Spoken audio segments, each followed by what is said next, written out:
श्रम के क्षेत्र में उतरना होता है। यदि भौतिक उन्नति चाहते हैं तो श्रम करना होगा, और यदि परिवार, समाज, राष्ट्र में समन्वय, सामंजस्य, प्रेम, सहिष्णुता, शांति चाहते हैं तो आपको अपना प्रेम का हाथ आगे बढ़ाना पड़ेगा। और हम अपने जीवन में यदि अध्यात्म लाभ चाहते हैं तो यह पूरे संत समाज की ओर से यह इशारा है, हम अपने जीवन में संयम करना होगा। बिना संयम साधना किए हमें जो संत गुरुजन बताते हैं वह लाभ नहीं मिल सकता है। केवल सत्संग में आने से, संत महात्माओं के विचारों को सुनने से लाभ नहीं मिलेगा। यह संत समाज का उद्घोष है कि हम अपने जीवन में जो भी सुनते हैं, जो भी अनुभव करते हैं, उन अनुभवों को हम अपने जीवन में लागू करेंगे, तब उसका हम जो है आनंद अनुभव कर सकते हैं। तो मैं कह रहा था, अपने जीवन में उत्तरोत्तर सब चाहते हैं कि हम शांति का अनुभव करें, सुकून, शांति सब चाहते हैं, लेकिन इसके लिए उद्यम करना नहीं चाहते हैं। आज आदमी जब तक जीता है, प्रकृति जगत में देखी जाती है कि संसार के प्राणी पदार्थों को समेट कर रख लेना चाहते हैं। संसार में आदमी जब तक जीता है, संसार के प्राणी पदार्थों को समेट कर रख लेना चाहते हैं, लेकिन इतिहास गवाह है, हम आप सबसे अछूते नहीं हैं।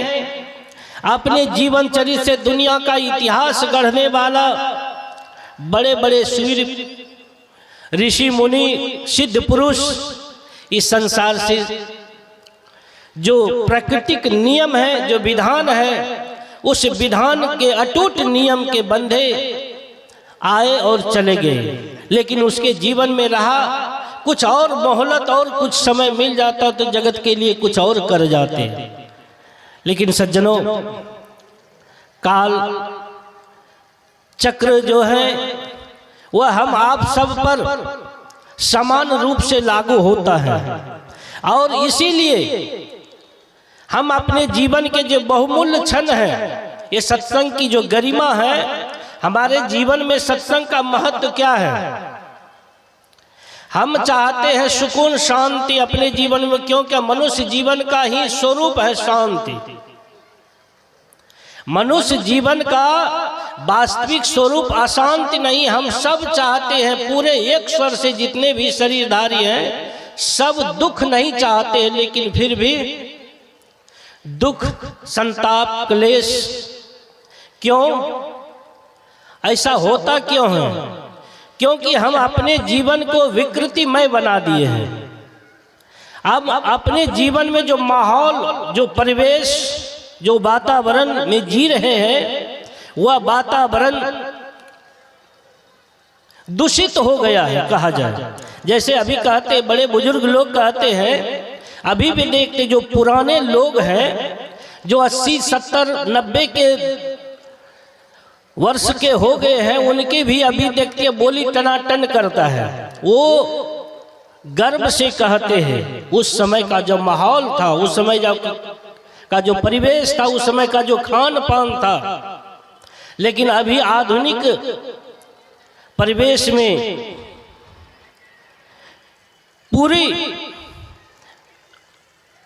जो खान पान है वह विकृति में बदल गए हैं।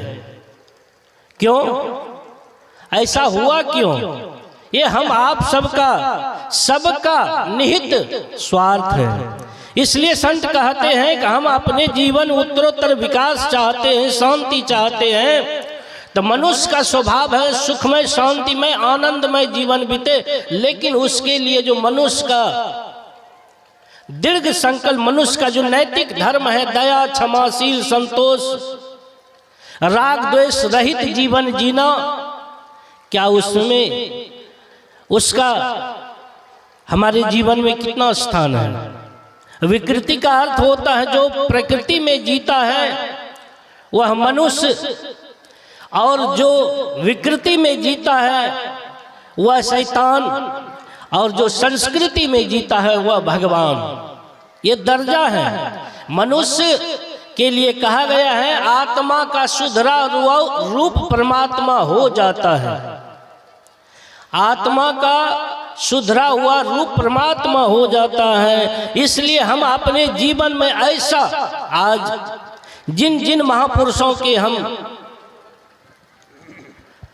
विचारों को सुनते हैं तो लगता है कि वह अपने जीवन में अपने आप को तपाया, तब कुछ अनुभव करके हम सबों के बीच कुछ ज्ञान भक्ति वैराग्य का आलोक विखारने का काम किया है।